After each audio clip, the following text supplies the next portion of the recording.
आषाढ महिन्यातच नाही तर कधीही आपण या भोपळ्याच्या पुऱ्या म्हणजेच इथे काशी भोपळ्याच्या पुऱ्या करणार आहोत. त्याला भोपळ्याचे घारगे असेही म्हणतात किंवा लाल भोपळा असंही या काशी भोपळ्याला म्हटलं जातं.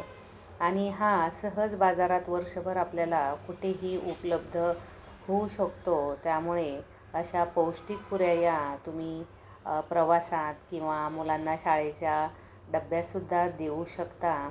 एकदम सोपी अशी ही रेसिपी आहे आणि खूप छान लागतात खायला आणि गूळ टाकल्यामुळे त्या जास्तच पौष्टिक होतात. तर इथे आता मी 400 ग्रॅम हा भोपळा घेतलेला आहे. आता भोपळा हा खूप कडक असतो खालच्या बाजूने, त्यामुळे त्याची सालही काढून घ्यायची आहे आणि वरचा म्हणजे मधला भाग जो असतो तो जरा कापसासारखा मऊ मऊ असतो, तो काढून घ्यायचा आहे.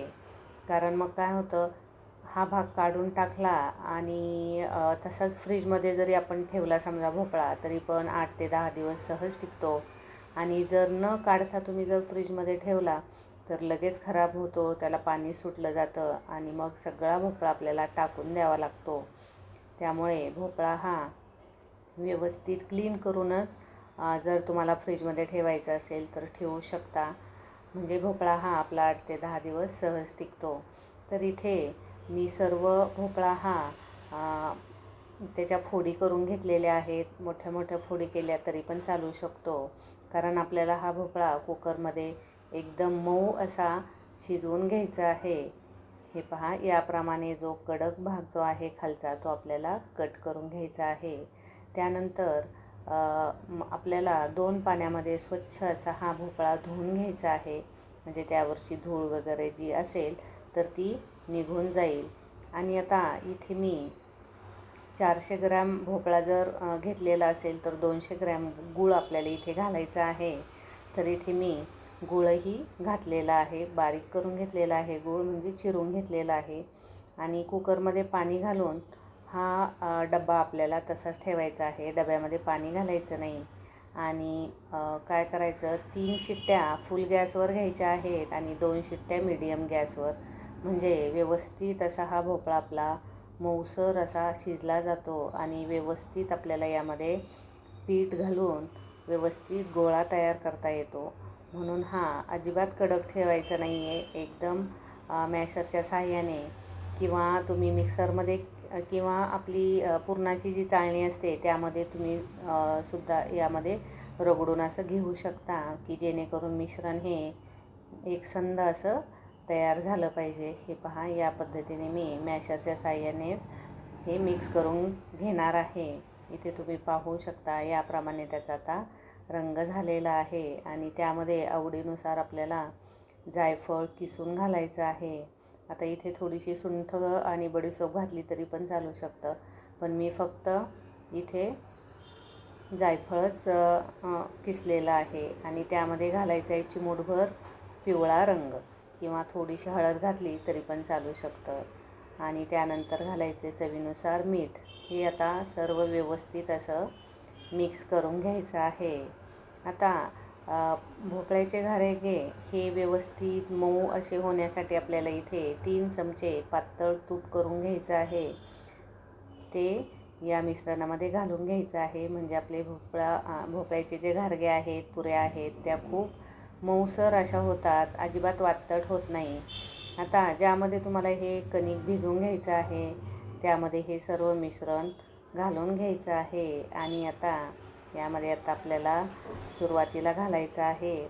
सुरुवातीला मी इथे खसखस घातलेली आहे आणि खसखशीनंतर 4 चमचे रवा आपल्याला यामध्ये घालायचा आहे. रव्याने सुद्धा या पुऱ्या खूप छान होतात.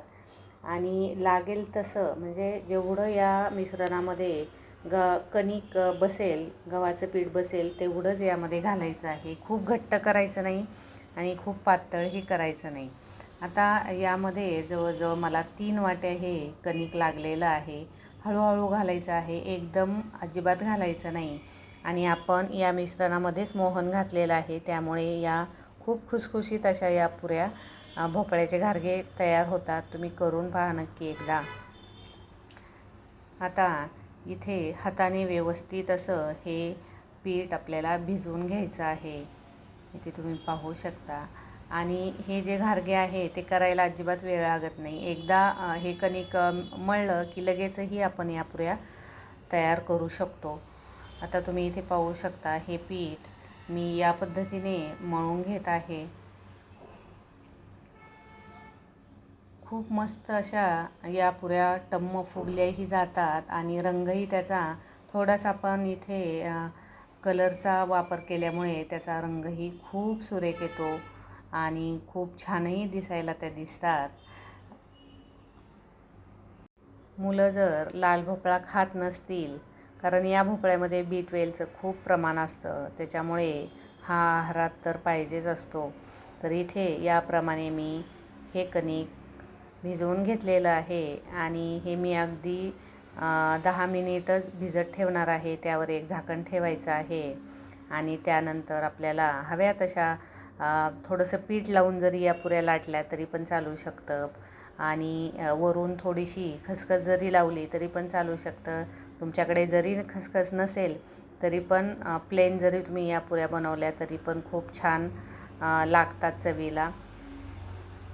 तर तेल व्यवस्थित असं कडक करून घ्यायचं आहे आणि कडक केल्यानंतर गॅस हा बारीक करायचा आहे आणि त्यामध्ये तेलामध्ये जेवढ्या पुऱ्या मावतील तेवढ्याच आपल्याला यामध्ये घालायच्या आहेत आणि व्यवस्थित अशा उलटपालट करून या रंगावर आपल्याला सोनेरी रंगावर या पुऱ्या तळून घ्यायच्या आहेत. आणि तुम्हाला थोड्याशा जर क्रिस्पी करायच्या असतील तर तुम्ही अजून थोडासा डार्क रंग याचा करू शकतो. आता तुम्ही इथे पाहू शकता एकदम छान अशा या पुऱ्या तयार झालेल्या आहेत. अगदी 10 ते 15 दिवस सहज टिकल्या जातात आणि खूप खमंग अशा लागतात. हा व्हिडिओ तुम्हाला जर आवडला असेल तर लाईक, शेअर, कमेंट आणि सबस्क्राईब करायला मात्र विसरू नका.